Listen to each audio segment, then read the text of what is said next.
The first keynote session is on artificial intelligence, good news, bad news, or simply fake news. We have a rock star speaker today, and it's my honor to introduce Mr. Tanmay Bakshi, or should I say Master Tanmay Bakshi, the world's youngest IBM Watson coder. He truly should be referred as a Master Bakshi for more reasons than age alone. Inspired by watching his father programming at the age of 4, he started programming and had his first app on Apple Store at the age of 9. Tanmay Bakshi, age 13. Ladies and gentlemen, age 13, is a software developer, algorithmist, honorary IBM Cloud Advisor, IBM Champion for Cloud, author of Hello Swift, author at 13. He shares his knowledge with the world through his YouTube channel, Tanmay Teaches. He is a host of IBM Facebook Live series, Watson, Made Simple with Tanmay, has taken a resolve to help 100,000 kids and beginners on their journey to innovate through coding. Supports initiatives like STEAM, Everyone Can Code, Girls Who Code, and Kids Can Code. Ladies and gentlemen, presenting to you child prodigy of today and thought leader of tomorrow, Mr. Tanmay Bakshi.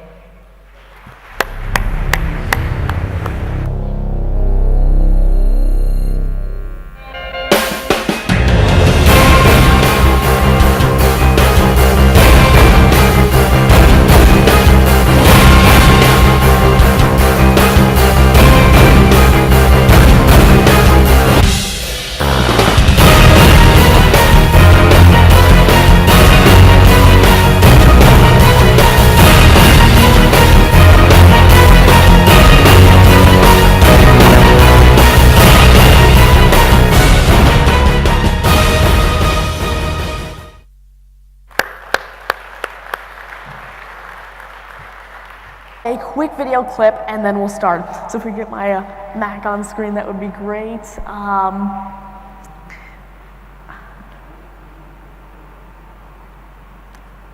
Is it turning on? Okay, great. Just give me just one moment. I think it might have turned off there. Welcome to the closing general session of Interconnect 2016. Our next guest is a software developer specializing in iOS, Mac OS X, and Watch OS development in Swift and Objective-C, along with Java and Python. In the meantime, please join me in welcoming to the stage Tanmay Bakshi.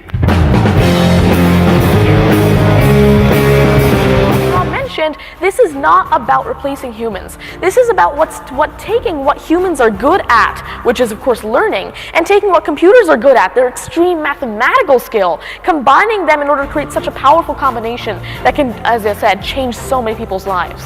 So I was actually trying to create a data set that would work with shallow neural networks, and I could just feed it into a shallow neural network and have it give me output. And this time we're going to be going over how you can use SyncIt with the new iOS 10 frameworks that Apple released in order to create a messaging application. What this means is it's essentially a biological neural network in your brain, literally with neurons and synapses and dendrites in your brain that we're mapping out onto a computer on a much, much smaller scale. And this time we're going to be going over how you can use IBM IoT, IBM Watson Conversation, and Node-RED to control a drone. More specifically, the Parrot AR Drone 2.0. Send the message and look at the drone. Alright, it has now taken off, and as you can see, the drone is taken off, and now we can let it fly, but let's say we want it to land, right? All I need to say, land the drone. Alright, I'm going to send this text message, and now watch the drone.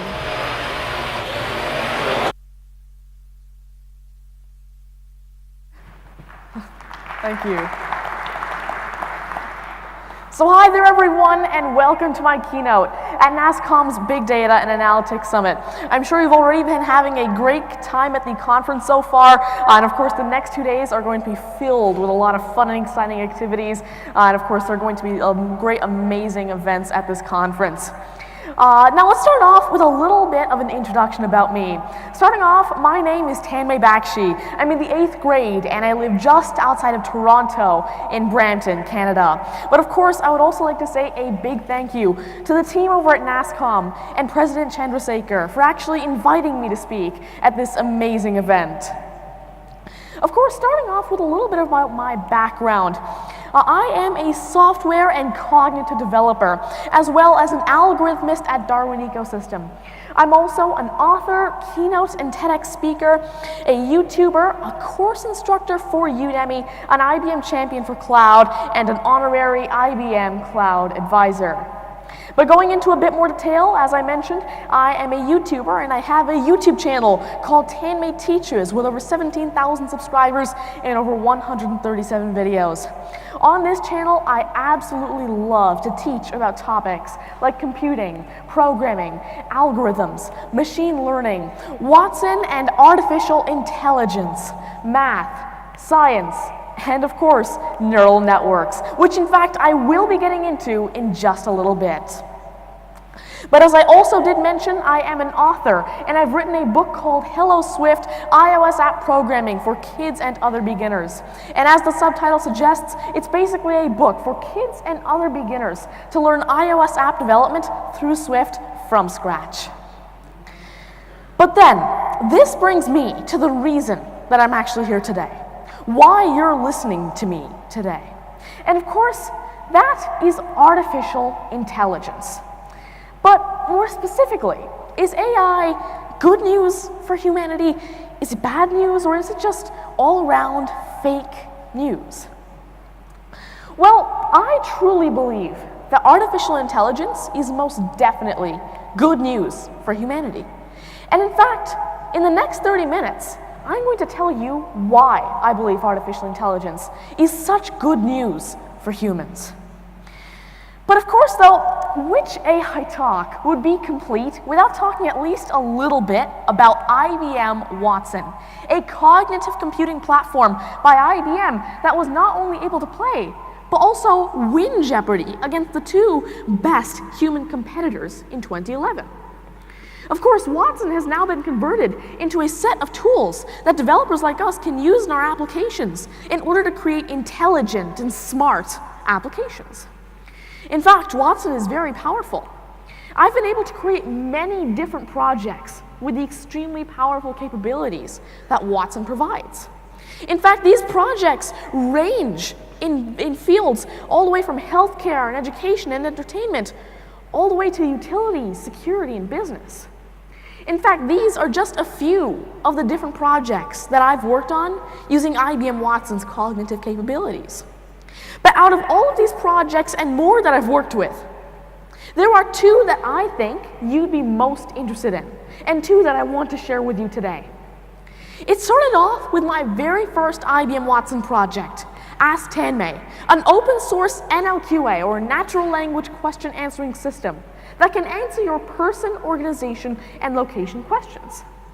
I like to call Ask Tanmay a cognitive analytics engine for big data that's gathered from search engines. What this basically means is that we're able to gather big data from huge data repositories like Google, Bing, and Yahoo, and we're able to run cognitive analytics on it to try and find natural language, unstructured answers to your natural language, unstructured queries. It's very interesting how this actually works. And of course, it's built off of IBM Watson's natural language understanding and natural language classifier services. In fact, it's actually the world's first web-based NLQA system to be powered by IBM Watson.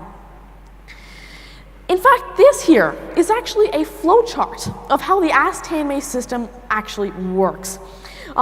We don't really have too much time to actually go into depth about how this works, unfortunately. But a quick overview is that, of course, Ask Tanmay starts off with some sort of input that the user gives to it for it to do its analytics on. And in this case, that input would be the query that the user has and the multiple choice answers to choose from. Again, these are optional because Ask Tanmay can actually answer questions that don't contain multiple choice answers. After that, Ask Tanmay will run the big data gathering step, basically. And what this is it's the search engine results summary extraction phase, where it'll go to all these search engines like Google, Bing, Yahoo, and it'll actually try and gather all the big data that it'll actually mine for answers that relate to your query. After that, of course, the candidate answer generation and answer type detection phases will be run in parallel. Answer type detection will use the IBM Watson natural language classifier service to try and find out exactly what your question is actually looking for. And candidate answer generation will actually try and find out different answers that could be the answer to your question. Then it'll go over to the named entity recognition phase. And named entity recognition will use the IBM Watson natural language understanding service to actually try and filter down the answers to only those that are actually possible to be the answer. Then, of course, it'll run some auxiliary steps like full name scoring, duplicate candidate merging, and query answer removal to basically take higher quality answers and raise them to the top of the list, and lower quality answers will get further down in the list. After that, finally, it'll use a custom deep learning algorithm that uses custom natural language processing to score all the hypotheses that it has, and after that, it will, of course, give the top 5 answers to the user for them to choose which one is actually correct. That's actually a quick, brief overview of how Ask Tanmay actually works. But next, there is another project, another Watson project, that I think you'd find very interesting. This Watson project is called Tandro. Tandro stands for Tanmay's drone. The basic point is that you should be able to co-pilot a Parrot AR drone 2.0 using text message, more specifically using a chatbot via a text message gateway. This is very interesting how this works. In fact, it's actually so interesting to the point that I was actually live demoing a drone on stage for the very first time just a few weeks ago in San Francisco. And you can actually see me keynoting here with Jeff Lawson, the CEO of Twilio, at their Signal 2017 conference. And so I was actually able to demo the Tandro system there and how exactly you can actually co-pilot a drone using text message via a chatbot powered by Watson Conversation. But going into a bit more detail, how this actually works is you are able to text message a phone number with your commands that you want the drone to execute. For example, take off, you can land, you can rotate, you can go up, down, left, right, forward, or backward, whatever you want to do, and the drone will execute that command. The best part is, again, remember, this is AI, this is cognitive. You can phrase your message however you'd like to. You can say take off, fire up the engines, lift off, whatever you might want to, and it will understand the intent behind your message, and it'll then execute that action on the drone accordingly. In fact, the best part about this is that not only can you send information to the drone, you can actually receive information from the drone. There's actually a structured JSON data stream coming from the drone to the chatbot's context variable. What this means is the chatbot is quite literally contextually aware of the drone's existence and a lot of information about the drone. And so what you can do is you can actually query the drone, query the chatbot for some information about the drone that data stream has using an unstructured query. Quite literally, you are querying a structured data set with an unstructured query. For example, you can ask it for battery, altitude, accelerometer, gyroscope, magnetometer, and so much more data through a natural language interface. It's very interesting how Tandro works, and again, this is just one example of how something even more practical than this could be implemented with systems like Watson Conversation and Twilio. In fact, I also have a dedicated playlist to IBM Watson on my YouTube channel called Tanmay Teaches Watson. And I'm also the host of an IBM Facebook Live series called Watson Made Simple with Tanmay, where I show you how you can integrate IBM Watson's cognitive capabilities in your applications on a variety of different platforms, whether it be mobile, web, or desktop, whether it be Swift or Node.js or Java. I show you how you can mash up these different Watson services to create very powerful and practical use cases and applications for your users, to create intelligent applications for them. But of course, for Watson to be this powerful, it needs an even more powerful backend to work with. And not any machine learning algorithm can power a system like Watson. It has to be a special machine learning algorithm, deep machine learning. You probably have heard of this as deep learning. And I haven't just worked with deep learning through this very convenient Watson gateway. I've also worked with deep learning through my own custom implementations of the code. In fact, I've also worked with deep learning in fields, again, ranging all the way from healthcare, education, and entertainment to utility, security, and business. Again, these are just a few of the different projects that I've worked on with deep learning capabilities embedded in them. But out of these, there are two main projects that I think, again, you'd be very interested in. And in fact, it starts off with entertainment. Of course, entertainment's a great field. AI can be implemented in a lot of different ways. But instead of me telling you about my first project with deep learning in the entertainment field, Make Your Own Mozart, I'd like you to listen to it instead.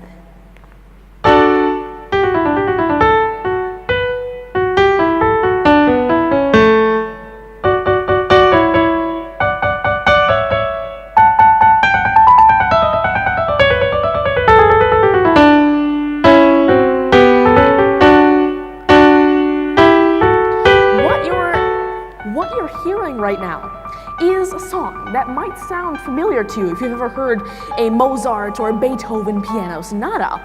But if you think this was composed by Mozart or Beethoven, unfortunately I'd have to tell you that no, this piece was not composed by either Mozart or Beethoven. This piece was actually composed entirely by a neural network. That's right, AI is actually learning to be creative now. It's actually very interesting how a system like this works. In fact, I'd like to tell you a little bit more about this. The real heart and soul behind Make Your Own Mozart is an LSTM-RNN, or a long short-term memory recurrent neural network. You don't necessarily need to know what this means, but basically, LSTMs are a special type of neural network that were built from the ground up, dedicated towards understanding and generating time series of data.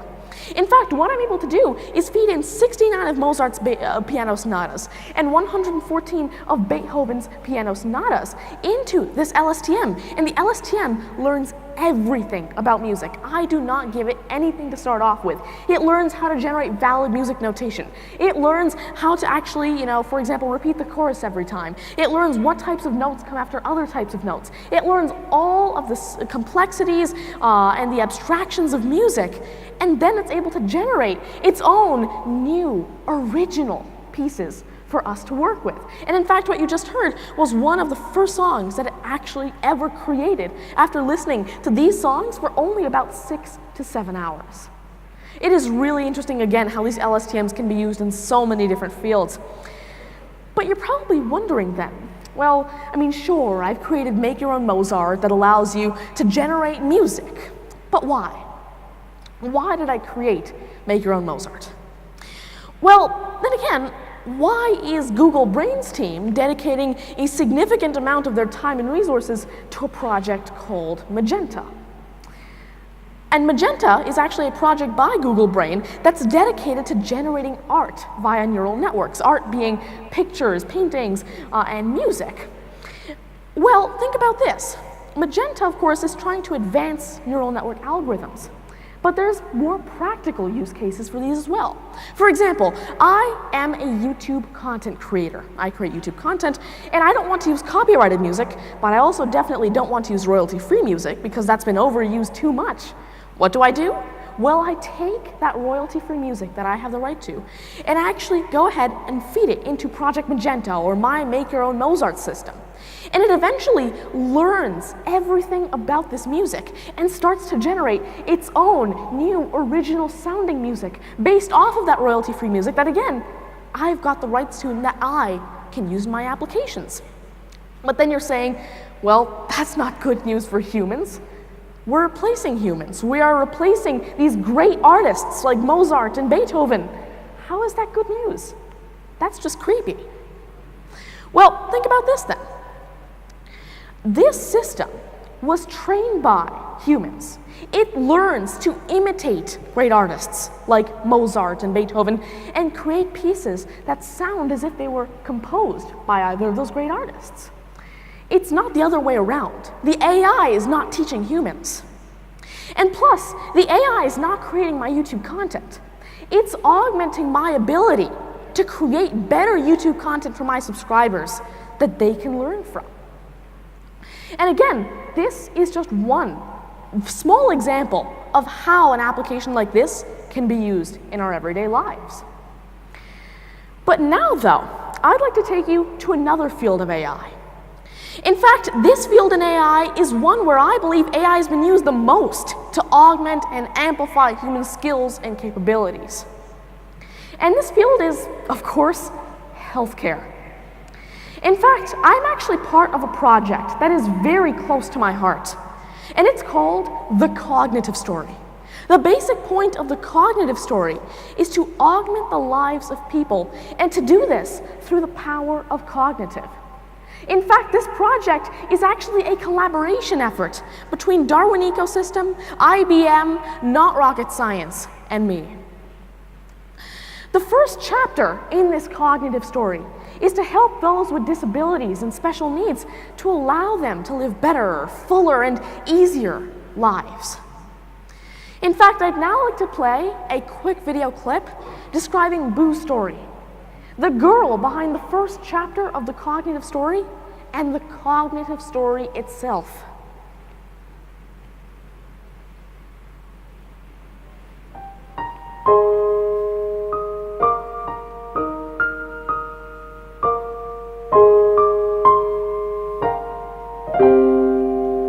The trip to meet Boo started with a simple tweet from the friend of a mother wondering if artificial intelligence could be used to help a severely disabled 29-year-old woman communicate with her family. Soon, IBM's Tim Duncan reached out to Darwin Ecosystem's Thierry Hubert to explore the possibilities. Within weeks, the two companies organized a research trip into the rural community just north of Toronto, where Boo lives a solitary life, having almost no contact with the outside world. The pair was joined by 13-year-old Tanmay Bakshi, who was recruited to join the team because of his skills with neural network systems. The road to Boo's hometown was sometimes desolate, sometimes blustery, but by the time the team reached the small town, the sun was bright and the sky was blue. It's not home to many, a hamlet like many others, but in this borough, the developers were coming to see just one resident. They arrived at Boo's ready to learn and understand a woman who can only communicate the broadest of concepts, and only to those most intimate with her condition. Her name, Boo, comes from a sound she could make as a baby, but can no longer make. Boo is quadriplegic, suffering from Rett syndrome, a rare and debilitating neurological disorder. But her parents know when she's happy, when she's irritated, or when she wants to watch TV, the simplest of desires interpreted by the most intimate knowledge. Now the hope is that artificial intelligence can match EEG signals from Boo's brain to what her parents say she's thinking, and a unique language born from cognitive computing can act as Boo's translator to others and relieve her isolation.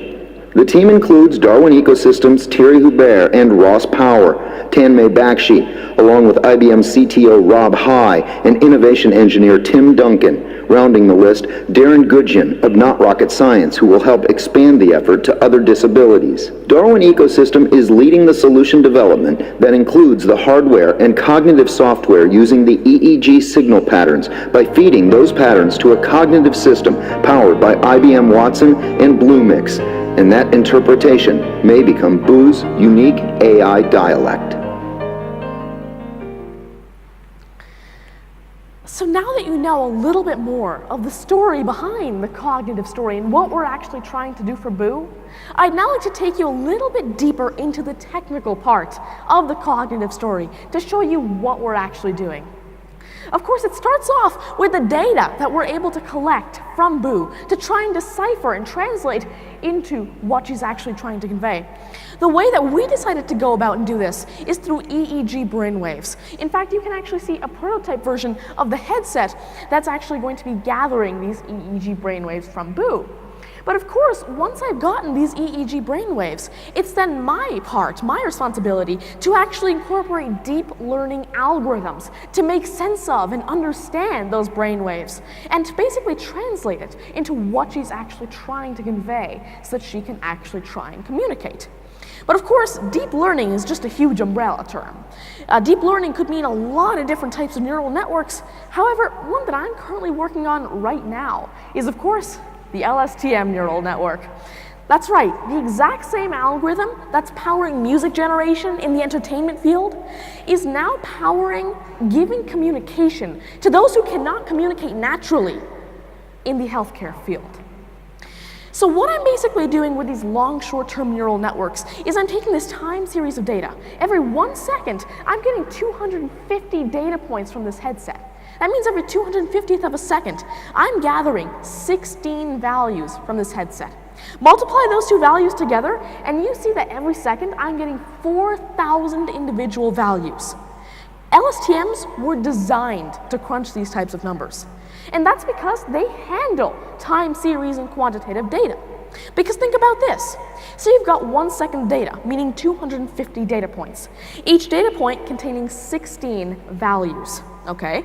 The LSTM will find patterns not only within each data point, it'll also find patterns across data points and across elements in those data points. It's generally really interesting how these LSTMs work and how you're able to use them to quite literally understand EEG brainwaves. But then you're probably wondering, well, how are we going to train a supervised learning system that's powered by neural networks if we can't understand Boo? Wouldn't we use an unsupervised learning algorithm? Well, no. You missed something. There is someone who can understand Boo, and that is her mother. Boo's mom is her intimate interpreter. She can understand the very broad concepts that Boo tries to convey, and with her help, we're going to live label this training data as it's gathered from the headset to actually train these LSTM neural networks. But I do know, though, that a lot of you here are developers. And so you're probably wondering, well, that wasn't enough. I want more. I want to hear more technical stuff. You want to get to the nitty-gritty of the cognitive story. But unfortunately, we don't really have much time for that today.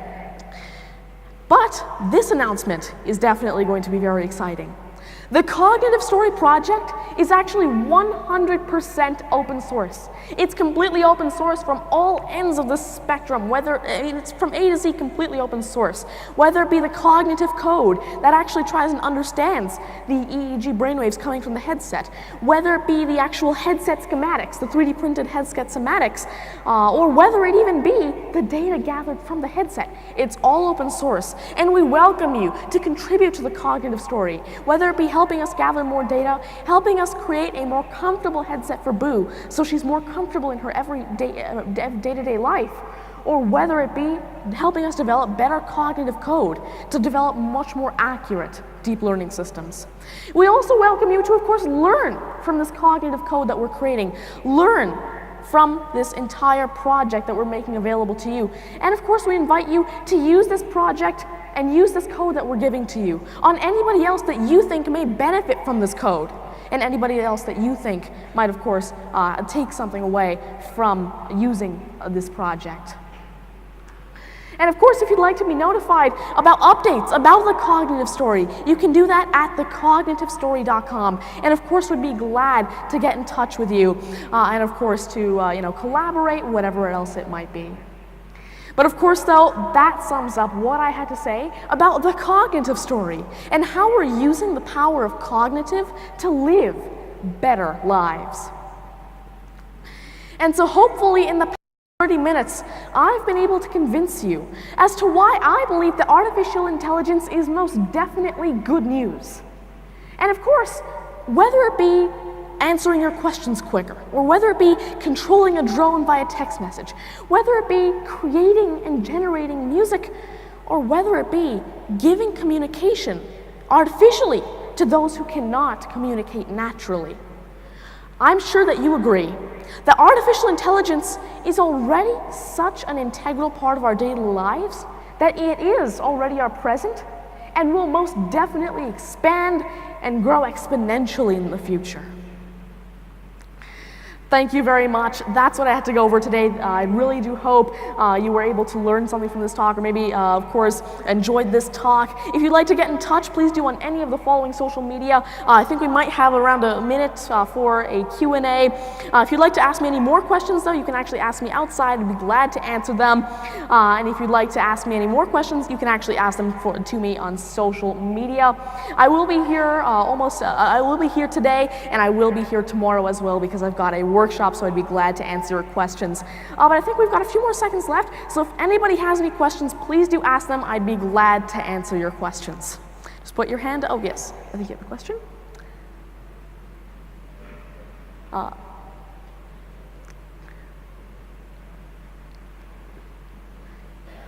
So Tanmay, great presentation. Thank you. IBM Watson defeated Jeopardy back in 2011. Yes. When you were 7 years old. Yes, yes. In the last 6 years,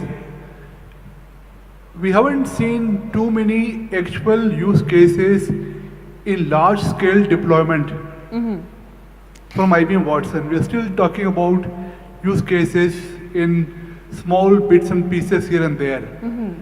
So what do you think had been the challenge? Why haven't we seen last 6 years Watson taking over the world? Well, let me talk a little bit about this.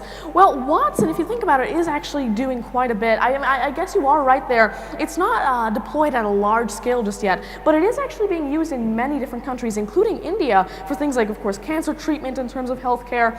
And one example that I like to give is actually Watson has a system where doctors and specialists can actually feed in information about a patient, and it can return different types of medicine that Watson believes could help this patient.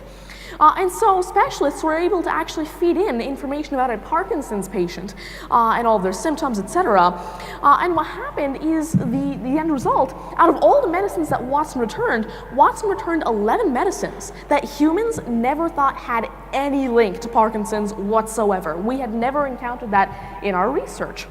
However, once doctors took a closer look at this, they did some more research, they found out 10 out of those 11 medicines that never had any link to Parkinson's were actually more effective than medicines that were already out there and known to work for those with Parkinson's.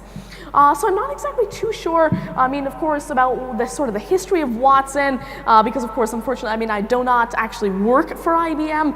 I just absolutely love to work with their services and actually use their services in my applications to create smart applications. But I will say, though, that I do know that Watson is, of course, being deployed, and I think we're going to be seeing a lot more of Watson in the very near future. Thank you. Does anybody else have any questions? I'd be glad to answer them. Any more questions?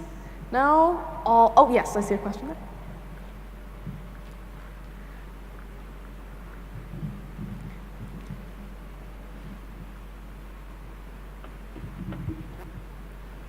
A kid of your age would like to have fun in the world, and then you find fun in AI. Yes. So, how did you fix the dilemma within your mind? Well, there are actually quite a few different ways. Well, think about this. Generally, I started coding when I was 5 with the help of my dad. But what happened is when I was around 11 and a half, or about to be 12, I actually stumbled upon IBM Watson, which was my first venture into the AI world. But I won't be talking too much about what I've been doing and how I actually got into AI. But really, I believe AI is fun, and I love programming because I'm able to see all the different possibilities that AI actually has in these fields. Like, for example, it's generally fun knowing that we're able to help Boo communicate with the outside world using the power and really the intelligence that artificial intelligence provides us with.